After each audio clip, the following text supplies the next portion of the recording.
Make money with less capital while you go about your 9 to 5 or business? Are you considering retiring into the world of agribusiness? If your answer is yes to any of these questions, then join us on Farm School with African farmer Mogaji as he unveils some hidden secrets, uncover common mistakes, and harness the potentials of the agriculture value chain. Farm School with African farmer Mogaji every Thursday at 10:15 a.m. to 11 a.m. on Lagos Traffic Radio 96.1 FM. He'll expose you to the intricacies of the agribusiness and how you can tap into the benefits of the agriculture value chain. Thursdays, 10:15 a.m. on Lagos Traffic Radio 96.1 FM. Farm School with African farmer Mogaji. It's time to farm and grow rich.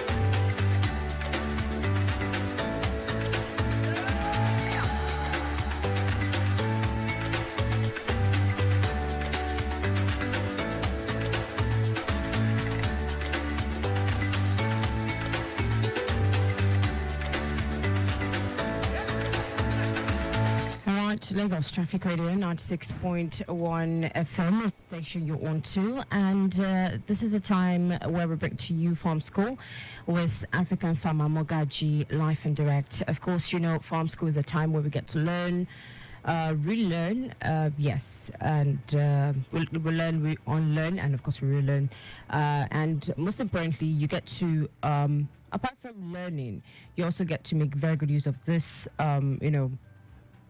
things that you will be getting or you will be learning and make profit from it, adequate profit. So yes, today is another time where we will be talking or speaking with African farmer Mogaji on discussions that relate to farming, agriculture, and of course agribusiness. Today we are going to be talking more about the youths. Okay, yes, and the topic of discussion is youth challenges. Youth challenges in Nigeria's agribusiness. That's what we will be discussing today. All right. So, of course, you want to get your pen and paper, but then remember, you can also call in if you have questions to ask. If there is anything bothering you pertaining to your agribusiness, please do well to call in. Okay, so that of course it can be addressed by African farmer Mogaji. The numbers to call are 0809 912 0777. That is 0809 912 0777. You can also use the number 0915 387 7127.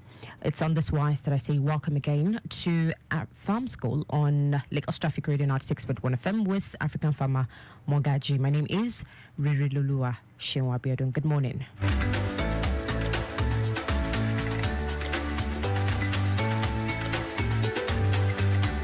So let's quickly talk about a very important topic. But first and foremost, I want to say good morning to African farmer Mogaji. Good morning. Good morning, Rere. How are you today? Very good. And you? You even look good. Oh, thank you. You're looking hip-hop. You're looking youthful. Talabata. My good. Thank you very much. I'm very grateful. Yeah. Thank you. And even your dressing speaks to my topic today. My God. Yes. Yes. And that's the center of discussion for today. Mm-hmm. So yes, with the topic I mentioned, topic for today is youth challenges in Nigeria's agribusiness. So the first question I'll ask, being that you're very experienced, you have about over 28 years of experience, okay, in farm and agribusiness, and still counting, of course. So what exactly, what is it all about? What is youth challenges? What are the challenges youths face in Nigeria's agribusiness? Let me take you a little back. For me, the first time listener today. Okay. I started my agribusiness in my Form 1, which is the JS1 of today. My dad was almost never around, very busy, managing about 60 companies. Wow. My mom also transferred to Lagos, compulsorily had to leave. And so they gave me pocket money. And out of my pocket money, I saw somewhere in Ibadan where they sell day old chicks, and I went there. I bought 30, and I told them I wanted to rear it to maturity, and they said no. That because you're in school, why don't you rear them, and every 3 weeks you sell them? That there are some people that come to buy, and that was how I started. So every 3 weeks I would sell and replace. I was doing that, and it was very good. The money was good.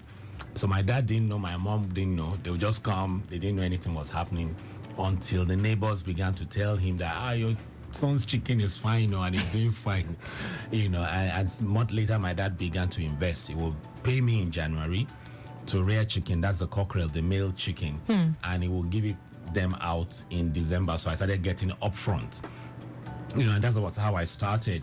And before I finished secondary school, I had over 100 rabbits, 100 guinea pigs. Wow. I had chickens, and on my dad's farm, I had 600 heaps of cassava. I was paying people to produce for me, and I had 400 heaps of yams.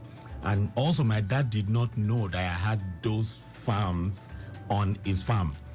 But when I couldn't maintain it again, it was too big. They now reached out to him, and he said they should show him, and he found out that I had 600 heaps of cassava and 400 heaps of yams, and he began to fund and scale it for me. That's how I started. I started as a youth, and from then till now, I've only stopped for 1 year, and that's not part of my 28 years. I didn't add that. Those are my formative years, So when it comes to youth, I have actually gone through the ladder. I studied agriculture. I turned down my admission for university. I don't know what they call it now. I think I'm getting old. UNAD. Is it UNAD now? Is it UNAD? The one in Ado Ekiti. And Futa. Okay. So I turned that down. I turned those university admissions down to go to a college of agriculture. I had to wake my dad up like 2 a.m. and say, Dad, I don't want to go to university. I want technical education. I want to be in the field.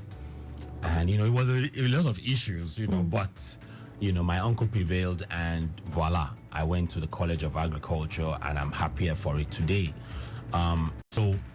And I found out over the years that I've gotten results. Most of the high flyers in the agri space today are my prodigies. British American Tobacco Foundation had their 20th anniversary yesterday of funding rural community. And I discovered that a top of their management were my proteges. Wow. Yesterday I was really happy because a lot of people that I saw, they had won series of grants that I'd worked with directly, grants, awards. I really felt good yesterday when I went there because I saw results. And I've been contemplating, in the last 2 weeks we spoke about how the institutions were not chunking out quality students. Students, yes. So I got there and I actually saw that there was result. If I could get these results, what if I scale? So I'm also talking to the listener today. In which area are you getting results that you're not paying attention to, or probably you don't like? Because I used to say that the youths can't pay. They can't pay, and you have bills to pay. So I just give them, a percentage of my time just to, satisfy my conscience that I'm doing something. But yesterday, I saw a call that to focus on it. All right, so we'll put a pause to that because I'm really interested in that call, actually. I'm very, very much interested in it. But first, we have to go for shipping position. Of course, we'll make a return for Farm School program. Please stay close.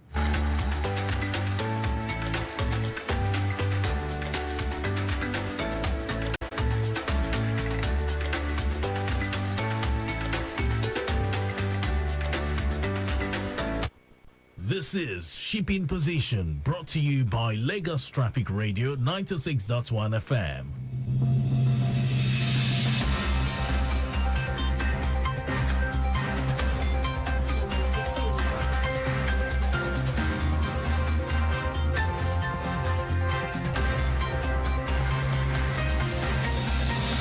Thanks for joining us on Shipping Position. 7 ships laden with petroleum products, container, general cargo, food items, and others are expected at the Lagos Port Complex today.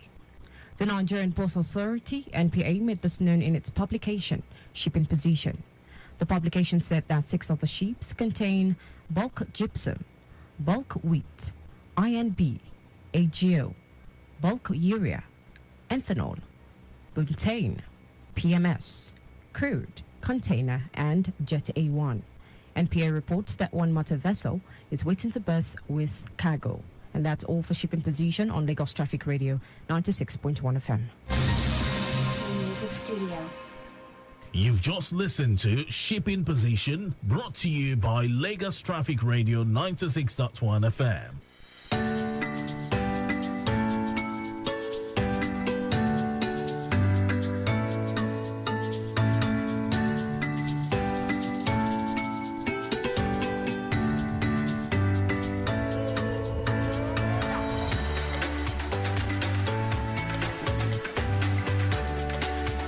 Lagos Traffic Radio 96.1 FM. You're, of course, listening to FOP School. Yes, that's the program you're on to. But quickly, let's take an update for those around the Ibeju-Lekki corridor. Currently, we have a very good movement within Ibeju-Lekki corridor.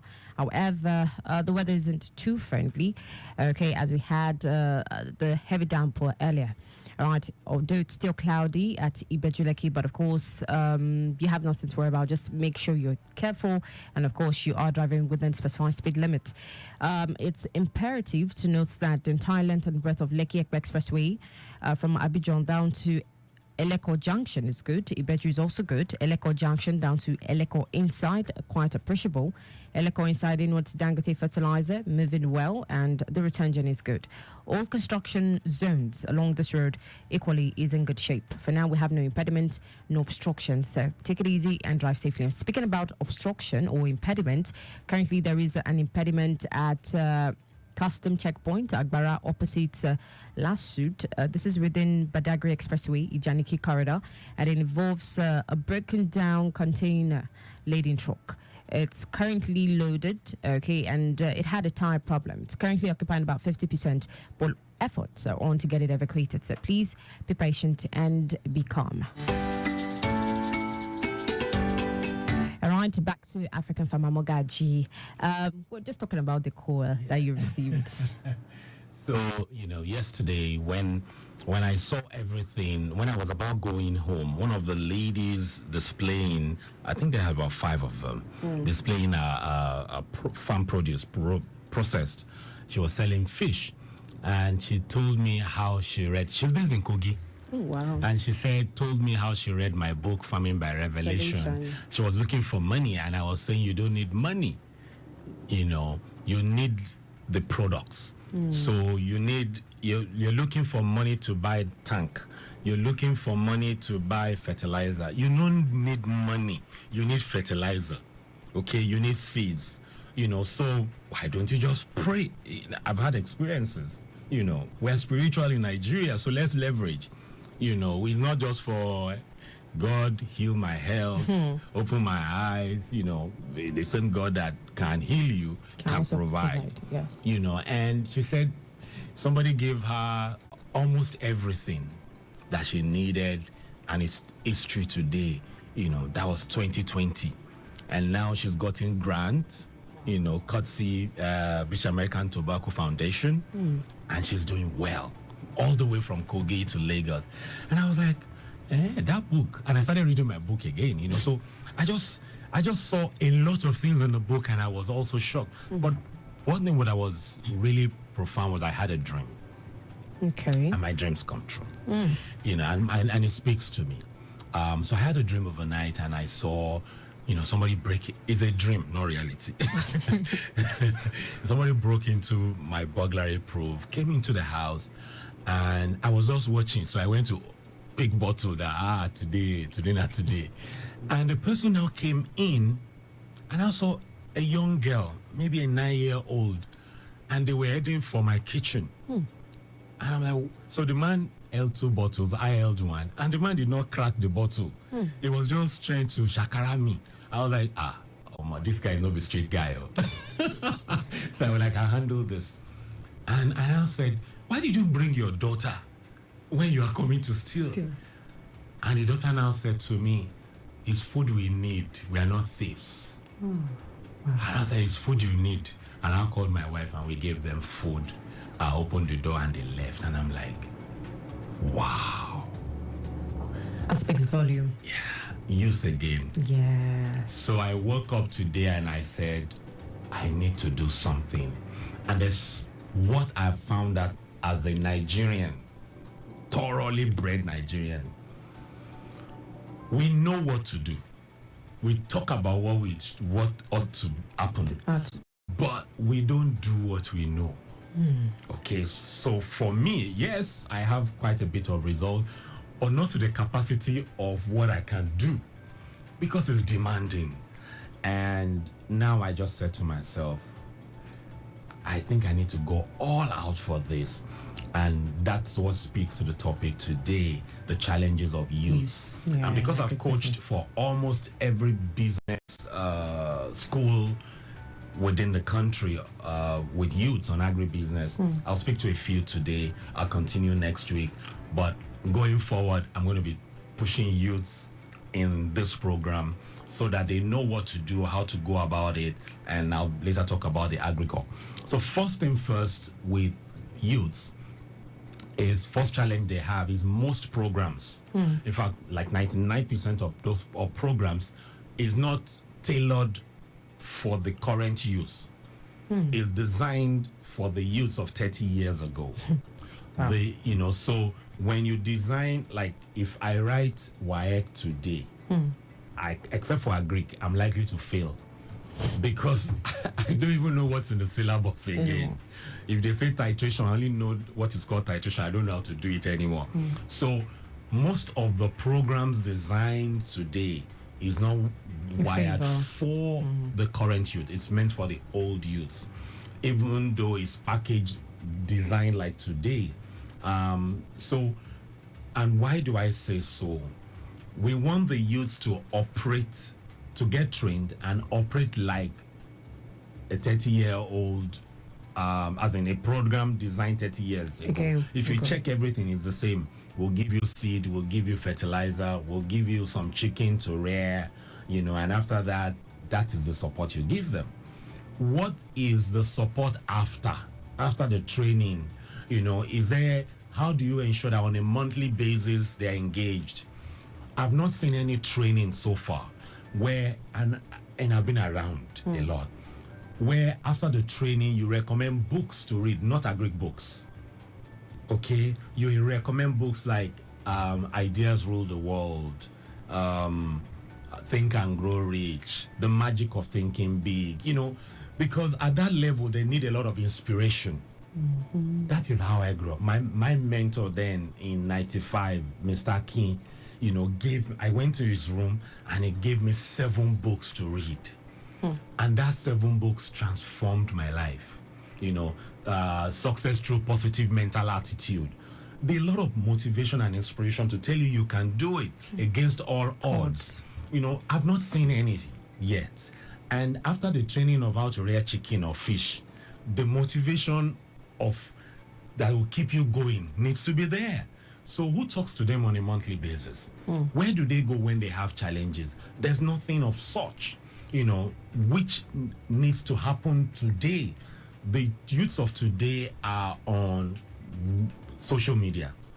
I'm saying this and I'm saying again, WhatsApp is another cooperative. The model of WhatsApp cooperative is for you to meet weekly in a group of common interest.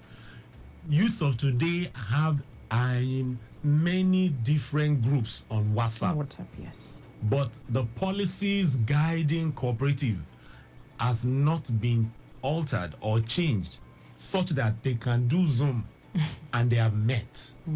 They can chat on WhatsApp and they have met. As long as you are physically there on the group on social media, or you can do a Facebook group. Things need to change to adapt with the modern times. So that is one, the design. Okay, and sustainability also is not designed in most of those projects. It's focused on individuals except for groups. Now I would say this, I always say people say I say good things about Lagos State government. But rather fortunate is what I see. Okay, so we need it to scale. But I remember some time ago, I saw they funded a lot of youths. And so they gave them, I think it was 3 million then, inputs, chicken, feed, everything they needed. And in Araga, they gave them accommodation also. Okay, so accommodation is there, everything you need is there. So you save cost on transportation, and it worked. Unfortunately, the youths abused it.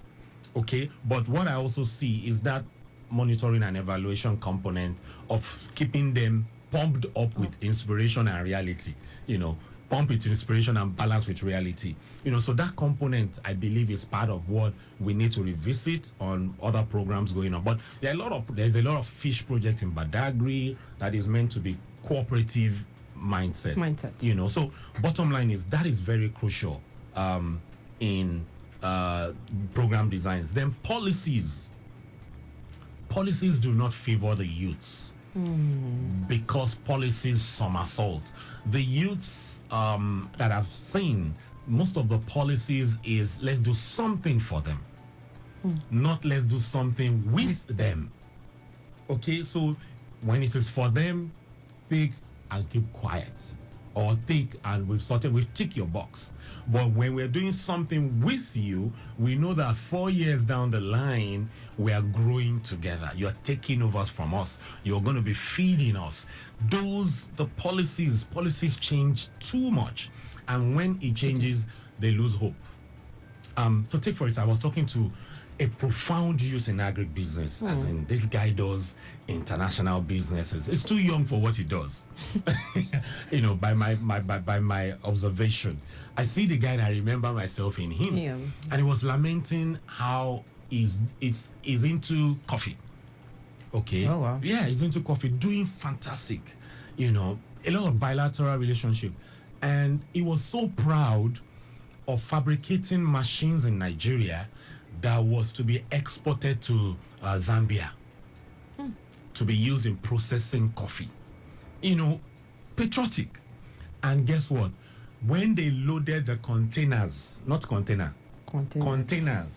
with fabricated products from Nigeria exported to be exported to Zambia, guess what? It was told that the motor, that small thing in the machine, that it should provide the import receipt for the motor. That small thing in the big equipments.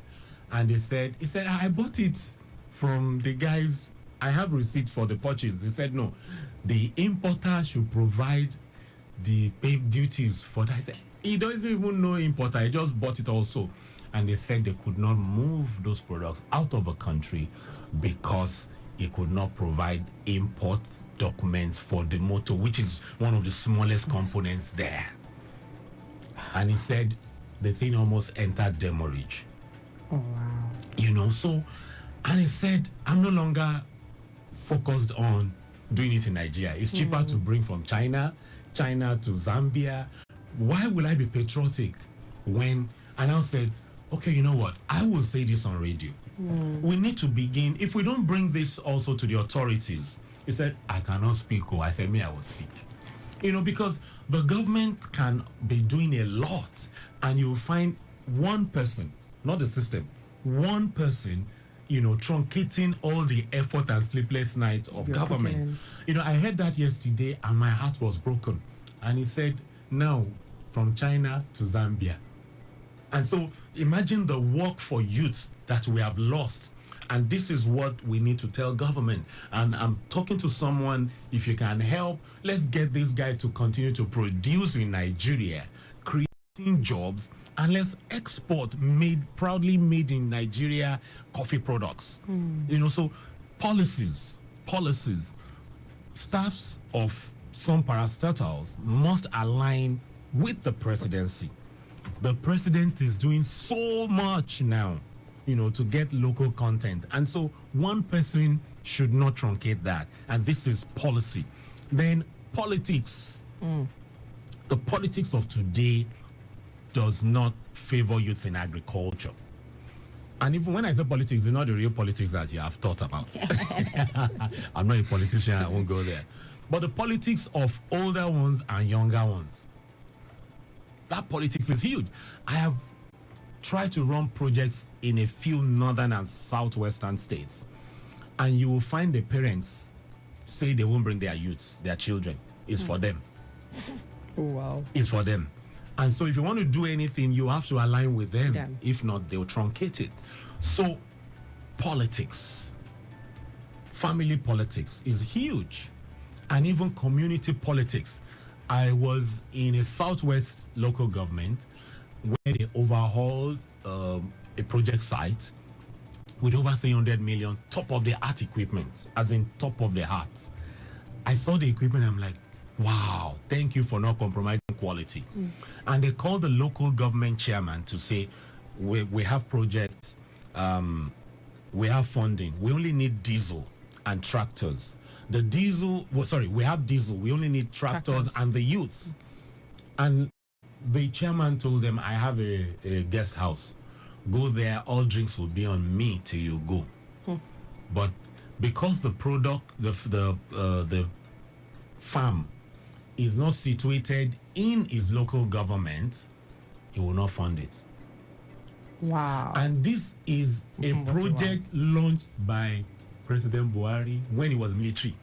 That means he was still in secondary school when those projects was. And between his local government, his village, sorry, not local government, because both villages are under his local government. And guess what? He did not approve.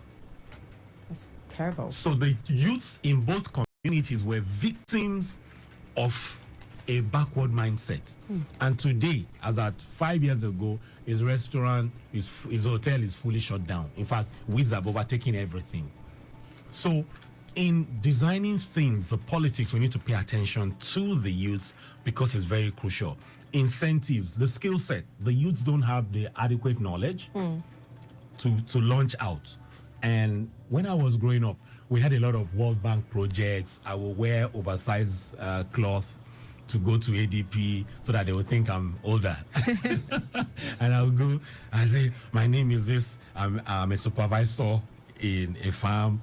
And they will ask me questions. I think they just pitied me. And I will ask questions and they will answer me.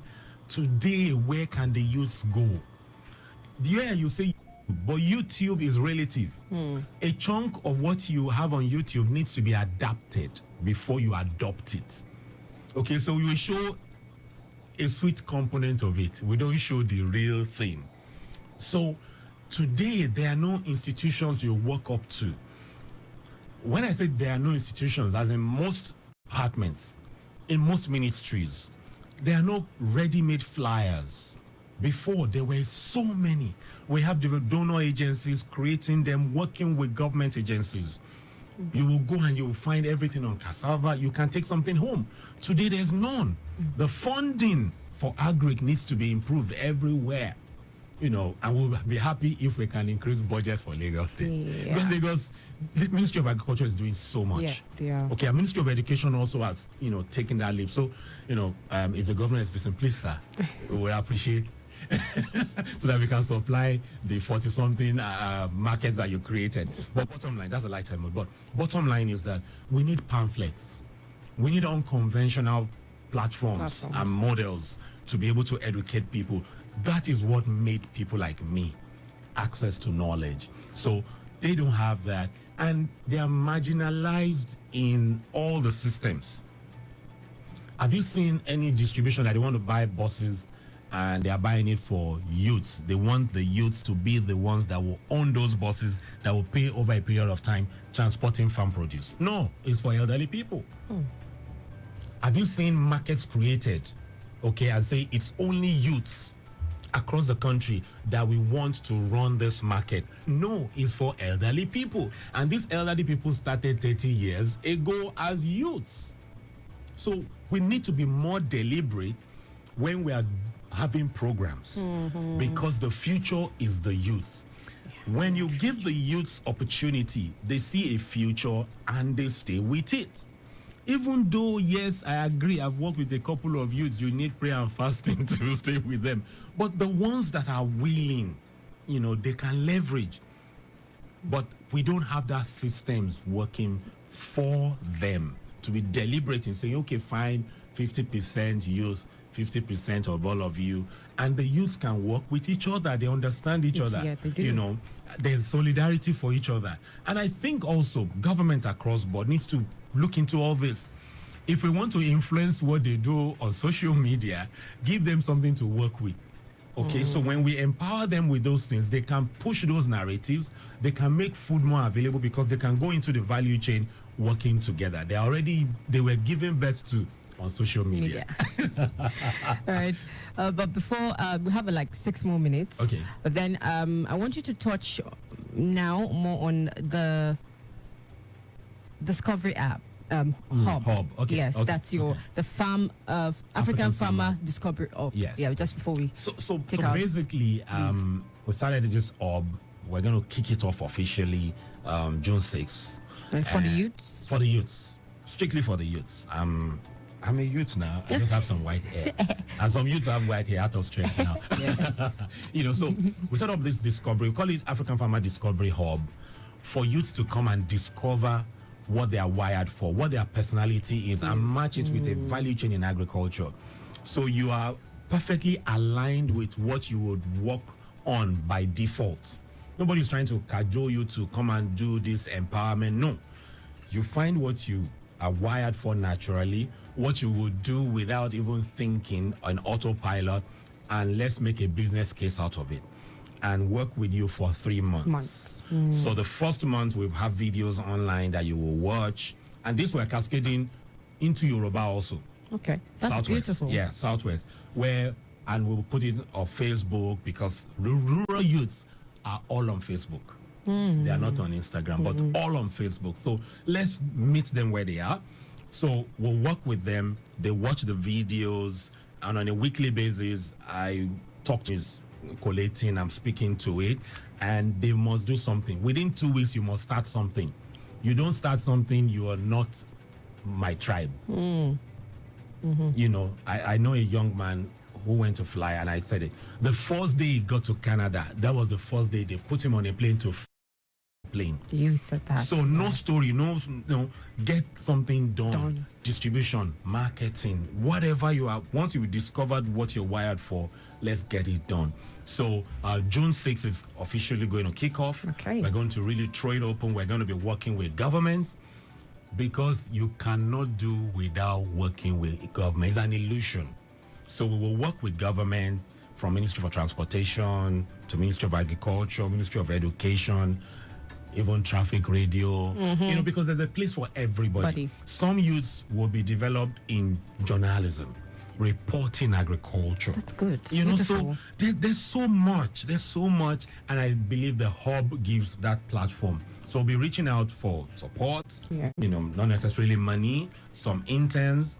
I just spoke with the VC of FUNAB, and there are about 1,000 youths that will be going for internship now. Okay. And so we'll be working with those youths and getting people who wants to start a farm, who wants to start something, doing various trainings for them. So that's what the hub is going to be. So the hub is going to be from 6th. It's going to take off at 6th. Kick off on the 6th of June proper.